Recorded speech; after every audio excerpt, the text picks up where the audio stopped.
Hey, thanks for checking out today's episode of Automotive Repair News Today, a quick 10-minute trip around the automotive aftermarket industry. I'm your host, Braxton Critcher.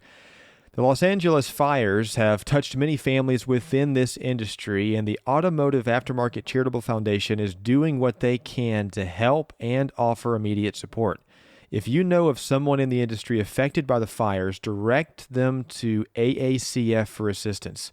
Donations are also needed to help families recover and build and rebuild their lives. Every contribution makes a difference. Visit aftermarketcharity.org or touch the link in the show notes to help. For the first time in 33 years, vehicle thefts in the United States have surpassed the 1 million mark in back-to-back years. This surge is primarily attributed to joyriding, when criminals use a stolen car for crime and then resell it. Despite advancements in vehicle security technology, criminals have adapted, stealing aftermarket scan tools to bypass security systems and then steal cars. The National Automotive Service Task Force, NASTIF, has launched the Aftermarket Scan Tool Validation Program to help. This initiative requires technicians to verify their credentials through NASTIF's registry before performing security-related operations on vehicles. By ensuring that only authorized professionals can access vehicle security systems, the program hopes to curb the rising trend of theft in 2025. Honda executives discussed the company's motivations behind its potential merger with Nissan at CES in Las Vegas. The Verge reports that Honda aims to reduce cost for its software-defined vehicles by sharing resources with Nissan. Honda is also interested in Nissan's large SUV lineup, potentially adapting its hybrid technology for these models. The merger could help Honda utilize Nissan's productivity capacity, addressing Honda's overcapacity issues in U.S. plants. Honda stressed their desire to strengthen both brands through this merger to compete with the likes of Toyota by 2030.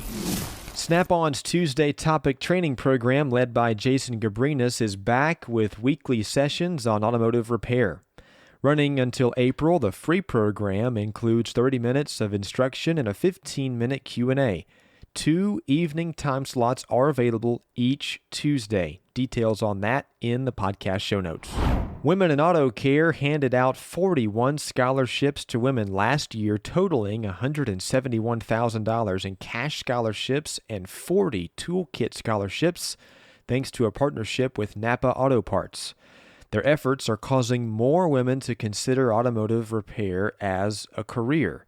Here's Ellie Lawhead. So February 17th through the 20th is the annual Women in Auto Care Conference that's going to be in Atlanta this year. So for those that are interested in coming to our conference, it is a 2-day, full-day jam-packed education session and leadership. So we've got a keynote speaker, we have a handful of panel discussions, and then there's going to be networking.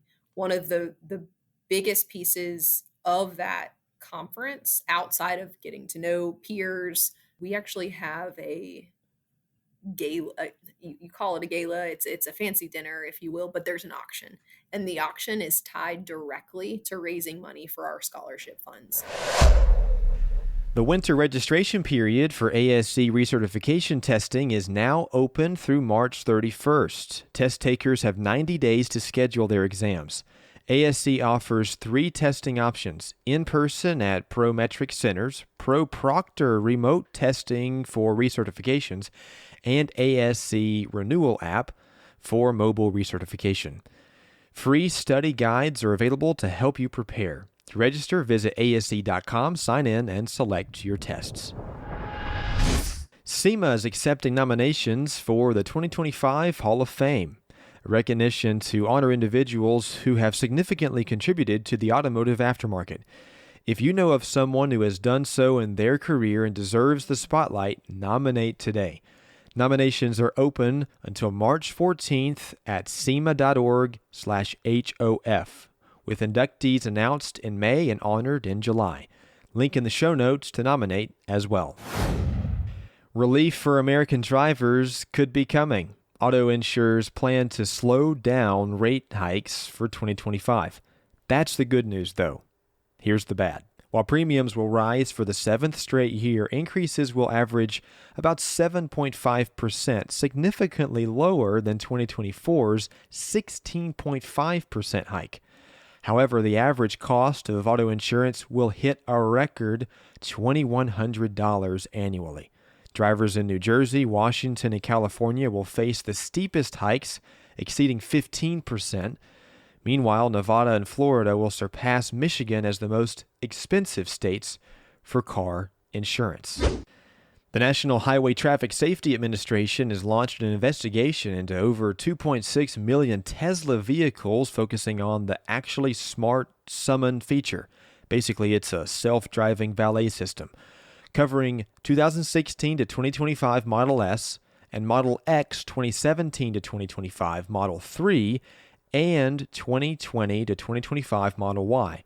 The probe follows reports of 4 crashes linked to the feature since its release in September 2024. NHTSA will evaluate the system's object detection, speed limits, and connectivity issues. Tonica Haynes, owner of Brown's Automotive in Chapel Hill, North Carolina, has joined the Ratchet and Wrench Editorial Advisory Board. As a second-generation owner, Haynes brings extensive experience in automotive repair and customer service. A UNC Greensboro graduate and North Carolina Automotive Service and Tire Alliance board member, she advocates for preventing burnout among business owners and encourages more women to enter the automotive industry. Congrats, Tonica. Bosch has relaunched its premium battery offerings under the Bosch Premium Battery Program, adding 13 new SKUs to the S5 Premium Power line and 3 to the S6 High Performance AGM line. These batteries offer longer lifespans, reduced leakage risk, and enhanced power for modern vehicles, with warranties of 3 and 4 years, respectively.